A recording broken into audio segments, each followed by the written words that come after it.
네, 2강 현대사회와 범죄 2강 이제 범죄학의 연구 방법 보고 있는데요. 이제 그 중에서 이제 피해자 조사 연구 관련된 내용을 먼저 이제 이어서 보도록 하겠습니다. 자, 아까 공식 그 범죄 통계 방법을 먼저 봤는데요. 이 공식 범죄 통계 연구 같은 경우에는 국가가 공식적으로 집계한 공공의 범죄 통계라는 의의가 있죠. 근데 가장 큰 한계가 있어요. 가장 큰 한계가 있는데 이 한계를 보완하기 위해서 만든 연구 방법이라고 볼 수 있어요. 그 한계를 보완하기 위해서 만든 가장 대표적인 연구 방법이 바로 피해자 조사 연구라고 볼 수 있습니다. 피해자 조사 연구란 이제 조사 대상자의 범죄 피해 실태를 파악하는 조사 방법입니다. 이제 최초의 범죄 피해자 조사 같은 경우에는 1966년에 미국에서 시작이 됐고요. 보통 이제 조사 대상자가 대상자를 직접 방문해서 시행하는 방법을 많이 쓰고 있습니다. 현재 자기 보고식 조사 방법이 가장 일반적으로 쓰이고 있습니다. 이 방법은 아까도 말씀드렸듯이 암수 범죄 문제를 해결하고자 개발이 된 방법입니다. 이제 전수조사를 할 수는 없지만 이제 전국적으로 샘플링을 하거든요. 그래서 전국적인 조사 방식을 많이 취하고요. 그러다 보니까 개인 연구자가 개인 연구 차원에서 조사를 하기에는 한계가 있고요. 이제 연구원 정도 예산을 가지고 꽤 비용이 많이 들죠. 네. 개인 연구자 몇 천만 원 정도의 연구 비용 가지고는 좀 하기가 힘듭니다. 굉장히 중규모의 예산을 최소 가지고 이제 주기적으로 조사를 할 필요가 있는 예산은 가지고 확보를 하고 연구를 진행을 해야 됩니다. 우리나라 같은 경우에는 이제 국책연구기관이 있죠. 가장 대표적인 게 이제 한국형사정책연구원인데요. 이제 범죄 관련해서는 여기서 가장 많이 연구를 진행을 하고 있습니다. 여기서 이제 주기적으로 보통 2년마다 한 번씩 하는 걸로 알고 있는데요.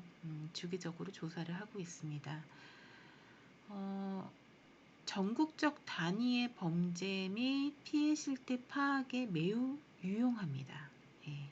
그리고 이제 범죄학의 연구 영역을 범죄에서 피해자로 확대했다는데 매우 큰 의미를 가지고 있습니다.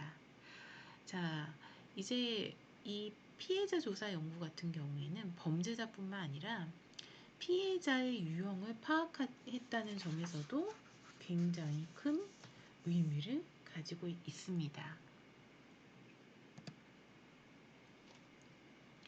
자, 다음 시트로 넘어가게 되면요.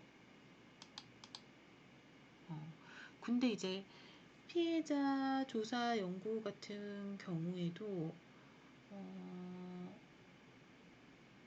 그쵸. 국가적 차원의 전 국민을 대상으로 하는 피해자 조사 같은 경우에는 공식 범죄 통계 문제점을 보완하는 방법으로 활용할 수 있고 특히 드러나지 않은 범죄를 파악하는 데 매우 효과적이고요. 전국적인 범위를 대상으로 행하기 때문에 전국적 단위의 범죄 및 그 피해 실태를 파악하는 데 매우 유용하다는 평가를 받습니다. 그리고 이러한 연구 방법은 범죄학의 연구 영역을 범죄자 중심에서 피해자에게까지 확대하는 데 기여를 했습니다. 그리고 범죄 피해자의 성별, 빈부의 정도, 학력, 직업, 지역, 생활 패턴 등을 파악함으로써 범죄에 따라 피해자가 일정한 특징을 가지고 있음을 보여주고 있습니다. 그렇지만 피해자 조사 연구에도 한계가 명백히 존재하고 있습니다. 자, 일단 범죄 피해자가요 매우 주관적으로 조사에 응답할 수 있기 때문에 조사의 객관성을 이룰 수 있다라는 단점을 가지고 있습니다. 실제로 이제 조사 대상자가 실제 범죄로 인한 피해와 범죄가 아닌 경우의 피해를 자신의 주관적인 판단하에 범죄로 인한 피해라고 답변할 수 있습니다. 좀 자기가 직접 당한 범죄 피해에 대해서는 좀 과장되게 대답을 할 가능성이 높죠. 예, 이거는 범죄 사건의 경험이라는 거는 쉽게 경험하는 경험이 아니죠. 굉장히 일생사에 있어서 굉장히 큰 사건입니다. 그렇기 때문에 좀 자신에 있어서 충격적인 사건이죠. 그러다 보니까 좀 더 과장되게 혹은 더 그쵸. 어떤 면에서는 또 경우에 따라서는 더 축소되게 또 대답을 할 수가 있죠. 예. 그리고 그래서 이제 실제로 또 범죄 피해를 당했음에도 불구하고 밝히기 싫어서 없다고 대답을 하거나 명예훼손을 당하거나 또 보복이 두려워서 답변하지 않거나 허위로 이제 답변을 하기도 하고요. 피해 사실을 잊어버려서 없다고 하는 등의 문제도 있을 수 있습니다. 그래서 이제 조사의 객관성 확보 문제도 이제 문제가 될 수 있고요. 허위 답변의 가능성도 존재를 하고 사람은 또 기억력이 이제 정확하지가 않거든요. 예, 그래서 이제 기억력 오류 문제가 있습니다. 보통 이제 질문을 물어볼 때 지난 1년 동안 당한 범죄 피해에다 체크를 하게끔 하는데요. 사람은 이제 기억을 할 때 지난 1년 동안이라고 하는데 1년씩 이렇게 정확하게 끊어서 이렇게 기억을 하질 않거든요. 그러니까 2년 전 일도 1년 전 일로 기억을 하기도 하고요. 보통 1년 전 일은 뭐 한 2년 전, 3년 전 일로 기억을 하기도 하고 이렇게 시간 오류 같은 게 일어나기도 하거든요. 예. 그리고 피해자 수와 범죄자 수의 불일치 문제가 발생하기도 합니다. 예를 들어서 범죄라는 게 1대1로 피해자 수와 범죄자 수가 1대1로 일치해서 반드시 일어나는 건 아니거든요. 한 명의 범죄자가 여러 명의 피해자를 양산하는 경우도 있고요. 여러 명의 범죄자가 한 명의 피해자를 양산하기도 합니다. 이렇게 될 때는 집계하는 데 있어서 좀 어려움이 있을 수 있겠죠. 그 다음에 이제 살인 범죄 같은 경우는 원천적인 조사가 불가능하겠죠. 예, 답변을 할 수가 없으니까. 그 다음에 전국적인 조사이기 때문에 시간과 비용이 상당히 많이 듭니다. 예, 그리고 이제 뭐 그 외에도 조사 대상자에게서 나타나는 한계 이외에도 조사자가 조사 대상자에 대해서 편견을 가지고 질문을 하거나 대답을 유도하는 등 부적절한 태도로 인해서 정확한 답변을 얻지 못하는 경우도 있을 수 있고요. 이제 표본 대상자가 대표성을 갖는가의 문제, 뭐 노숙자, 불법 체류자 등 범죄 피해를 밝힐 수 없다라는 단점도 존재합니다. 네. 그래서 이게 이제 암수범죄 문제를 보완하기 위해서 피해자 조사 연구라는 거를 이제 우리가 이제 활용을 하고 있는데 이게 만능은 또 아닙니다. 그러니까 상호 보완적인 관계 있다라고 보시면 될 것 같고요. 자, 이제 자기보고식 조사 연구가 있습니다. 셀프 리포트 스터디라고 하죠. 예. 면접자의 질문에 대해서 면접 대상자가 자신의 법규 위반 사실을 밝히는 방법입니다. 특정 기간 동안에 규범 위반 사실을 면접과 설문지를 통해서 조사하는 방법입니다. 그래서 지난 1년 동안 당신은 이제 다른 사람의 물건을 훔친 적이 있습니까? 이런 식으로 이제 물어보는 거죠. 예. 그래서 예를 들어서 지난 1년 동안 당신은 다른 특정 기간 동안에 규범 위반 사실을 면접과 설문지를 통해서 조사하는 건데 지난 1년 동안에 당신은 다른 사람의 물건을 훔친 적이 있습니까? 지난 1년 동안 당신은 주변 사람들에게 폭력을 행사한 적이 있습니까? 지난 1년 동안에 당신은 교통법규를 위반한 적이 있습니까? 그래서 답변은 한 번, 두 번, 세 번, 네 번 이상 혹은 없다 이런 식으로 답변을 하는 방법으로 범죄 현상을 파악하는 방법입니다. 자, 이거는 이제 앞서 우리가 살펴봤던 피해자 조사의 단점을 보완하기 위한 연구 방법이라고 볼 수 있겠습니다. 자, 이거는 이제 자기보고식 조사 연구 같은 경우에는요, 공식 통계나 피해자 조사의 결과보다 훨씬 더 많은 법규 위반 사실을 밝혀냈습니다. 그래서 이제 기존에는 범죄가 우리가 이런 사실을 전제로 하고 있잖아요. 범죄가 주로 하류계층, 빈곤한 자 또는 흑인의 이제 미국 같은 경우에는 이제 다인종 국가니까요. 흑인에 의해서 행해진다는 편견이 있었는데 그 편견을 깼다라는 거죠. 자기가 행하는 범죄에 대해서 이제 조사를 하다 보니까 중류계층의 범죄도 무시할 수 없더라는 거죠. 자, 이걸 가지고 이제 청소년 비행에다가 조사를 적용을 해보니까 청소년 비행 분야에 있어서 굉장히 조사가 잘 되더라는 거죠. 그래서 보통 이제 소년 비행 조사를 할 때 자기보고식 조사 연구 방법을 굉장히 많이 씁니다. 근데 이제 한계가 있다라고 한다면 대상자가 여전히 거짓말을 하거나 자신의 법규 위반 사실을 기억하지 못하는 등의 객관적으로 이제 대답을 안 하거나 그러는 등의 오류가 발생을 합니다. 그리고 아무리 이거 익명성을 보장한다고 하더라도 경범죄에 대해서는 비교적 솔직하게 응답을 하지만 뭐 교통법규 위반이라든지 가로등 파손이라든지 경미한 파손 이런 것들에 대해서 별로 심각하지 않다고 생각되는 범죄에 대해서는 시인을 하지만 강도, 강간, 방화 이러한 아주 중범죄에 대해서는 여전히 솔직하게 대답하지 않는다. 네. 그래서 경미범죄를 조사하는 데는 유효하지만 중범죄에 대해서는 적절하지 않다라는 한계를 가지고 있습니다. 그래서 소년비행, 청소년비행 조사 정도에만 활용이 가능하다라는 한계를 가지고 있습니다. 네, 그 다음에 이제 네 번째 참여관찰 연구를 볼게요. 자, 이거는 좀 문화인류학자들이 즐겨 쓰는 방법입니다.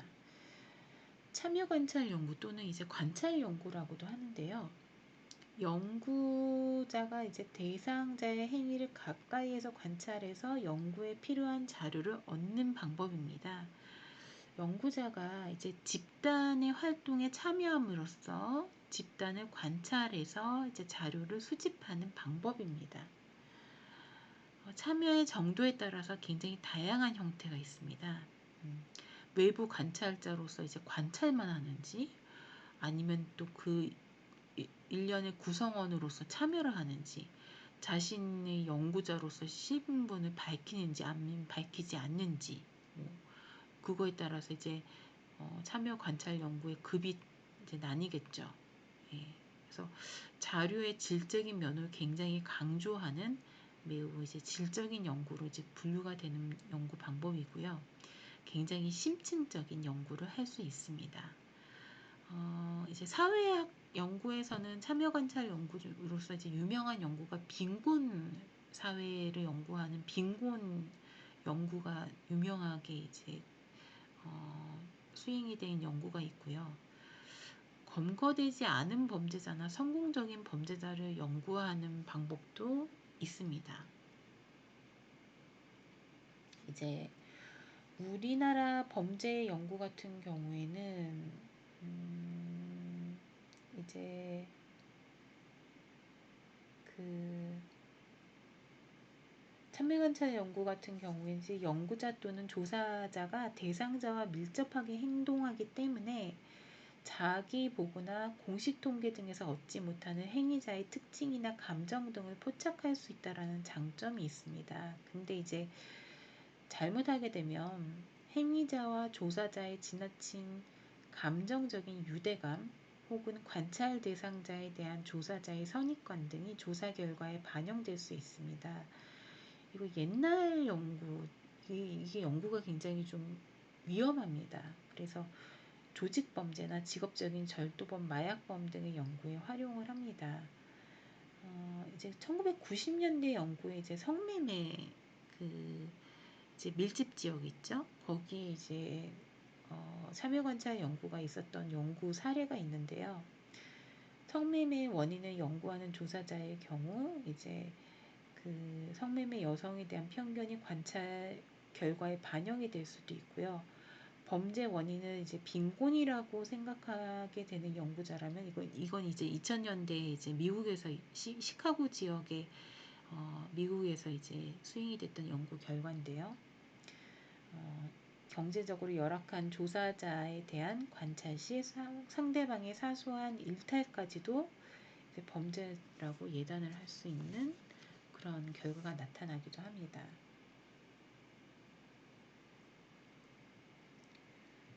그리고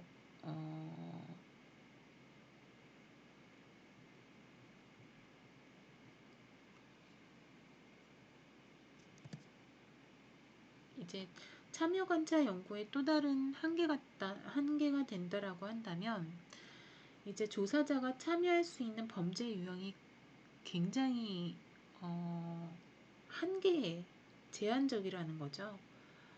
예를 들어서 이제 자살이나 강간, 살인 이런 범죄자를 연구자가 보는 앞에서 행하는 경우는 없죠. 그리고 목격하게 되면은 연구자가 제지하지 않을 경우 도덕적, 법적 책임 문제가 지적이 될 수 있고요. 이제 시간이 굉장히 오래 소요가 된다라는 단점이 있습니다. 예. 그리고 연구자가 조사 대상자와 일정한 기간 동안 감정적 교류를 해야지만 상대방이 자연스러운 행동을 하게 되기 때문에 경제적 비용과 충분한 시간이 필요하다라는 단점이 있습니다. 예, 그래서 이게 굉장히 질적으로는 가치가 있지만 쉽게 수행하기엔 굉장히 한계가 있는 방법이 참여 관찰 연구 방법이다 라고 생각을 하시면 될 것 같습니다. 예. 어렵습니다. 그래서 범죄학 연구에 있어서는 거의 대부분은 이제 양적인 연구 방법, 공식 범죄 통계라든지 조사 연구 방법을 많이 쓰고요. 질적인 연구, 참여 관찰 연구라든지 뒤에 나오는 실험 연구도 사실 좀 어려운 것 같아요.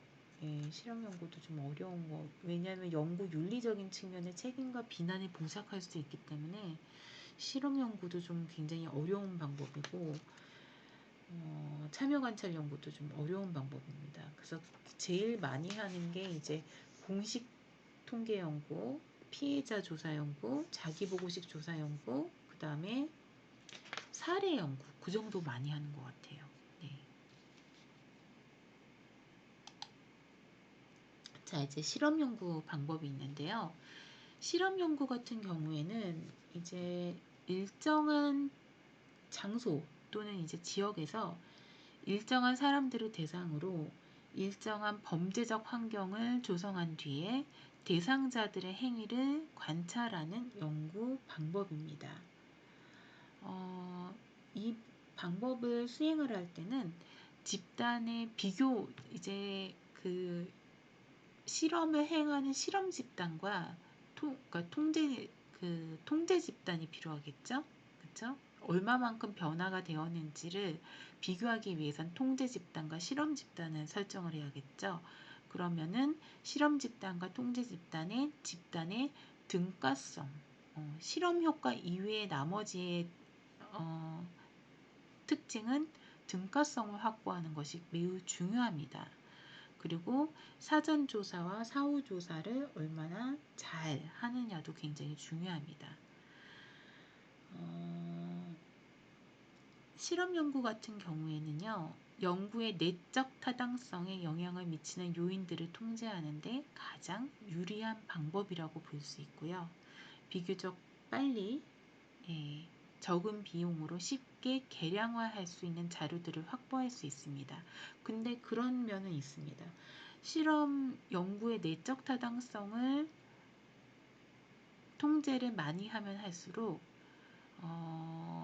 현실 사회와의 자연스러움, 그러니까 이걸 갖다가 이제 외부에, 그러니까 현실 사회에 적용시켰을 때의 외적 타당성이라고 하거든요.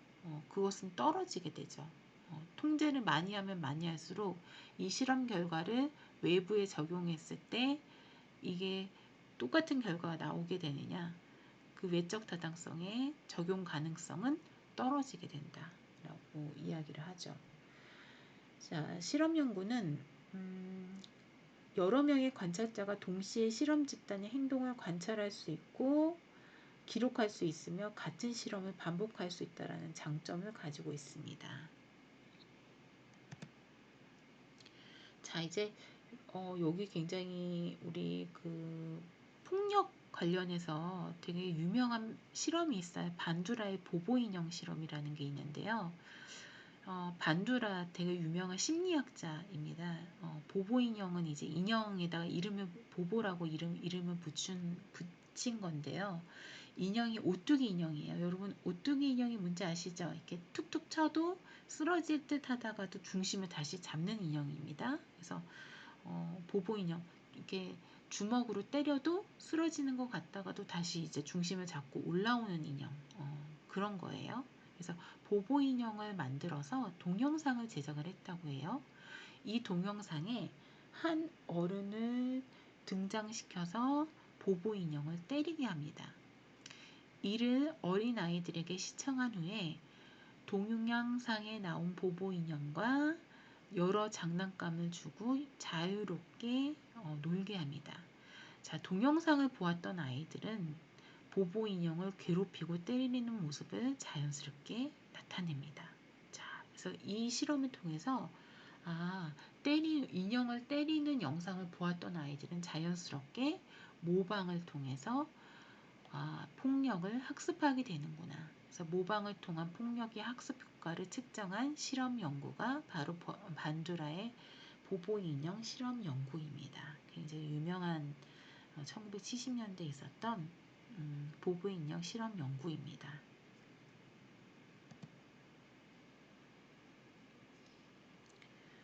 자, 그래서 근데 이제 그 한계도 굉장히 많습니다. 네. 이 범죄 연구에 있어서 실험 연구의 한계 같은 경우에는요, 인위적 환경을 조성해야 되기 때문에 자연 조건상의 이제 모집단의 일반화하기가 굉장히 어렵다는 그 한계가 있고요. 연구자가 변수를 조작할 수 있는 환경, 실험 대상을 확보하기가 쉽지가 않습니다. 그리고 또 이제 실험을 통해서 규범 위반을 유도해야 되기 때문에 살인이나 강도, 강간, 방화 같은 중대한 범죄를 행하도록 할 수 없고 경미한 범죄만을 그 대상으로 해야 된다는 단점을 가지고 있습니다.